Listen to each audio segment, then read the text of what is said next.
मित्रांनो, महाराष्ट्रातील प्रमुख रेल्वे लाईन इंदोर आणि मनमाड या नवीन रेल्वे ट्रॅकला आता मंजुरी मिळाली आहे आणि या योजनेअंतर्गत मध्य प्रदेश आणि महाराष्ट्रामध्ये 568 किलोमीटर लांब रेल्वे लाईन बनवल्या जाईल आणि या प्रोजेक्टच्या माध्यमातून केवळ क्षेत्रीय कनेक्टिव्हिटी वाढणार नाही तर आर्थिक आणि सामाजिक विकासला देखील यामध्ये म्हणजे एकंदरीत बढोतरी होणार आहे आणि या रेल्वे लाईनच्या माध्यमातून धार, खरगोन आणि बडवणी या आदिवासी क्षेत्रातील विकास होण्यास मदत होईल।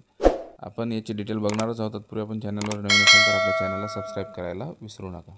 हा मार्ग इंदोर आणि मुंबईमध्ये याची डिस्टन्स 830 किलोमीटरवरून घटून 568 किलोमीटर एवढं राहील आणि हा प्रोजेक्ट म्हणजे या माध्यमातून वेळेची बचत होईल, तसेच यात्री जे आहेत आणि व्यापारी जी सुविधा आहे त्या देखील या प्रोजेक्टच्या माध्यमातून विकसित होणार आहेत। या लाईनमध्ये एकूण 17 रेल्वे स्टेशन असणार आहेत आणि यामध्ये 17 नवीन रेल्वे स्टेशनचे ते खालीलप्रमाणे यादी आहे। महू, कैलोद, कमतपूर, झाडी, बरोदा, सराया तलाब, निमगढ़, चिकत्याबड़, गॅसपुरखेडी, कोठडा, जरवाह, अजंदी आणि बगाडी, कुसमारी, जुलवानिया, सलीकला, वनिहार आणि बवादड़।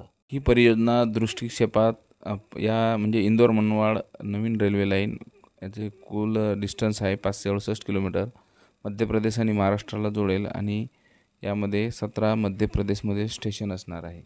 धार, खरगोन आणि बड़वानी हे प्रमुख जिल्हे आहे। एकूण लागत 14,745 करोड। परियोजना पूर्ण होईल 2026 पर्यंत।